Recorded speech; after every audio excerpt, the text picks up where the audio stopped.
Дарга эрхэм гишүүдээ Монгол Улсын үндэсний аюулгүй байдал, эдийн засгийн доктортой хөгжил, хүн амын удмын сан, иргэдийн амнаас эрүүл мэндэд ноцтой аюул занал хил учруулж буй мансууруулах юм сэтгцэн нөлөөлөх, бодисын хууль бус эргэлттэй тэмцэх, түүнээс урьдчилан сэргийлэх эрх зүйн зохицуултыг шин шатанд гаргах зорилгоор боловсруулж, хуулийг улсын хурлд өргөн мэдүүлсэн мансууруулах юм сэтгцэн нөлөөт бодисын эргэлтэнд хяналт тавих тухай хуулийн шинжилсэн найруулгын төслийг та бүхэнд танилцуулж байна. Монгол улс 2020 онд мансууруулах юм сэтгцэн нөлөөт бодисын эргэлтэд хяналт тавих тухай хуулийг анх баталснаар мансууруулах юм сэтгцэн нөлөөттэй бодисын эргэлтэд хяналт тавих эрх зүйн үндэс суурийг бүрдүүлсэн билээ. Гэвч өнгөрсөн хугацаанд нийгэм эдийн засаг, технологийн хөгжил, үндэстэн дамсан зохион байгуулалттай гэмт хэргийн арга хэлбэр эрс өөрчлөгдөж хар тамхи мансууруулах бодисын хэрэглээ, хууль бус эргэлт, тэдгээртэй холбоотой гэмт хэрэг зөрчлийн гаралт тогтмол нэмэгдэж байгаа нь уг харилцааг зохицуулж буй эрх зүйн орчныг зайлшгүй шинжлэх шаардлагатайг харуулж байна. Тухайлбал улсын хэмжээнд 2017-оос 25 онд мансууруулах юм сэтгцэн нөлөөт бодисын хууль бус эргэлттэй холбоотой 2100 гэмт хэрэг бүртгэгдэж нийт 2422 хүн холбогдсон байх бөгөөд тэдгээрийн дийлэнх буюу 86 гаруй хувийг 18-аас 35 насны залуучууд эзэлж байна. Энэ хугацаанд 2018 зөрчил бүртгэгдэж нийт 1976 хүн холбогдсон бөгөөд зөрчилд холбогдогчдын ихэнх нь мөн залуучууд байна. 2025 онд бүртгэгдсэн гэмт хэрэг зөрчлийн тоо өмнөх онтой харьцуулахад гэмт хэрэг 20 гаруй хувь, зөрчил 26.6%-аар тус өссөн. Энэ төрлийн гэмт хэргийн гаралт тогтмол өсөх хандлагатай байгааг харуулж байна.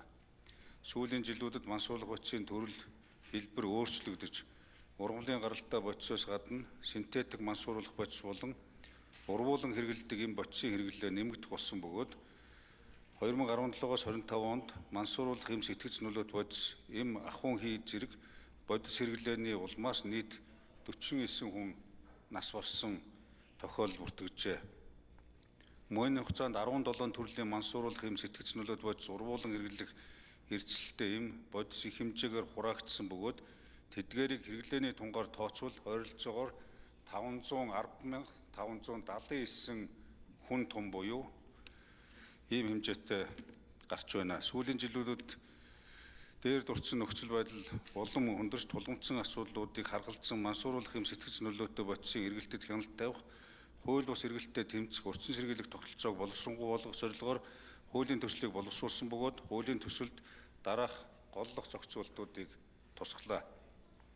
Үүнд нэгдүгээрт мансууруулах юм сэтгц нөлөөт бодисын англи жагсаалтыг дотооддоо тогтооно. Хуулийн төсөлд мансууруулах юм сэтгц нөлөөт бодисыг хүний эрүүл мэндэд үзүүлэх хор уршиг, урвуулан хэрэглэх эрсдлийг харгалзан ангилж, ангилал тус бүрд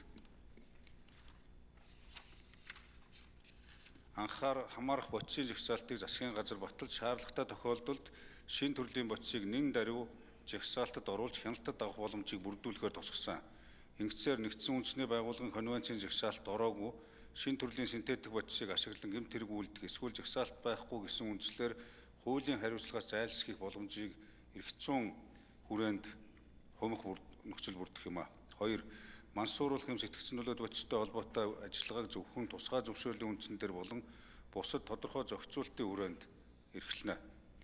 Энэ төрлийн мансууруулах юм сэтгцэн нөлөөттэй бодисыг үйлдвэрлэх, импортлох, экспортлох, ханган нийлүүлэх, тээвэрлэх, эмийн сангаар олгох, судалгаа шинжилгээний зорилтоор түүхийн эдийн зорилтоор зэрэг үйл ажиллагаанд тавигдах шаардлага, хориглох зохицуултыг тодорхой болгож, энэ төрлийн үйл ажиллагааг зөвхөн төрөөс олгосон тусгай зөвшөөрлийн үндсэн дээр ашиглахаар зохицуултыг тусгалаа. 3. Энэ төрлийн гэмт хэрэгт оногдуулах ялын бодлогыг чангатахна. Мансууруулах юм сэтгцэн нөлөөт бодисыг хууль бусаар олж авах, бэлтгэх, боловсруулах, хадгалах, тээвэрлэх, илгээх, дамжуулах, худалдах, худалдан авах, шилжүүлэх, зуучлах, захиалах, хууль бус эргэлтэд оролцох, орон байр тээврийн хэрэгслээр хангах, энэ төрлийн бодисыг завших, улсын хилээр нэвтрүүлэх, үйлдвэрлэх болон мансууруулах сэтгц нөлөөлөх үйлчилгээтэй ургамлыг хууль бусаар таримлжуулах, түүх зэрэг бүхий л үйлдэлд оногдуулах яа шийтгэлийн бодлогыг чангатгаж, энэ төрлийн гэмт хэргийг зохион байгуулалттай бүлэглэлээр үйлдэх, ашиг олох зорилгоор үйлдэх, хүүхдийг татан оролцуулах, албан тушаалын байдлаа уруулан ашиглах, их онцгой хэмжээгээр үйлдэх зэрэг нөхцөлд илүү хүнд ял оногдуулах зохицуултыг тусгасан болно. 4. Эрүүгийн хуульд энэ төрлийн эм бодисын их хэмжээ, онцлог хэмжээний шалгуурыг тодорхой болгохоор тусгаллаа. Мансууруулах эм сэтгэгч нөлөөт бодистой холбоотой гэмтэрэгт хариуцлага тооцохдоо хэрэглэх бодисын их хэмжээ, онцлог хэмжээ, түүний шалгуурыг засгийн газраас тогтоогоор тусгасан бөгөөд ингэснээр тухайн гэмтэргийн хүндрүүлэх нөхцөл байдлыг тодорхой тогтоож, ял шийтгэлийг ялгамжтай, илүү оновчтой хэрэглэх эрх зүйн үндэс бүрдэх юм а.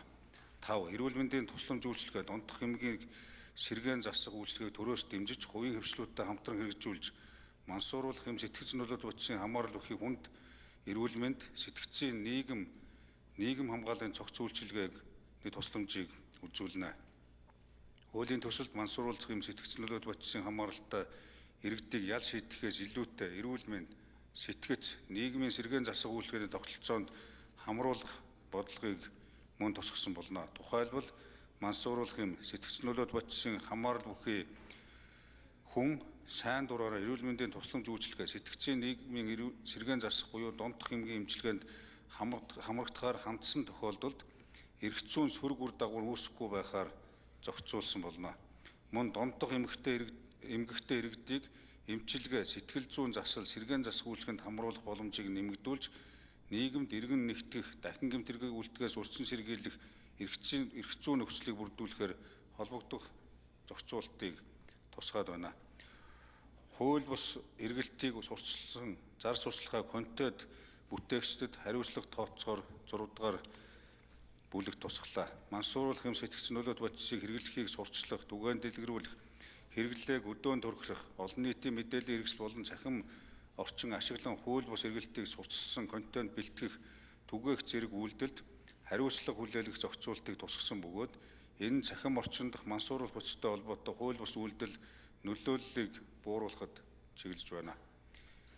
Энэхүү хуулийн шинжилсэн найруугийн төсөл батлагдсанаар мансууруулах эм сэтгэгч нөлөөт бодисын эргэлтийг бүрэн хяналтанд авч энэ төрлийн гэмтэрэг зөрчилдөд тэмцэх төрийн бодлогыг илүү наривчлан тодорхойлж, иргэдийн эрүүл мэнд, нийгмийн аюулгүй байдлыг хамгаалах эрх зүйн орчин боловсронгуй болох зорилготой боловсруулсан болно. Хэрхэм гишүүдээ, энэ хуулийн төсөл нь Монгол хүний амь нас, эрүүл мэндийг хамгаалах, ирээдүйн хойч үе болсон хүүхэд залуучдын эрүүл аюулгүй орчинд өсөж өгч нөхцөлийг бүрдүүлэх, цаашлаад улс орны үндэсний аюулгүй байдлыг хангахад чиглэсэн эрх зүйн чухал шинжил юм а.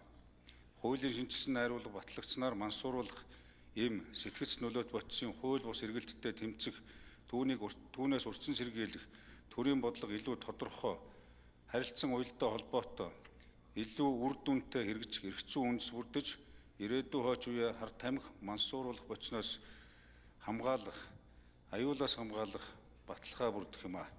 Анхаарал хандуулсанд баярлалаа. За баярлалаа. За төсвүүдийн талаарх хууль зүйн байнгын орооны санал өгөлтийг улсын хурлын гишүүн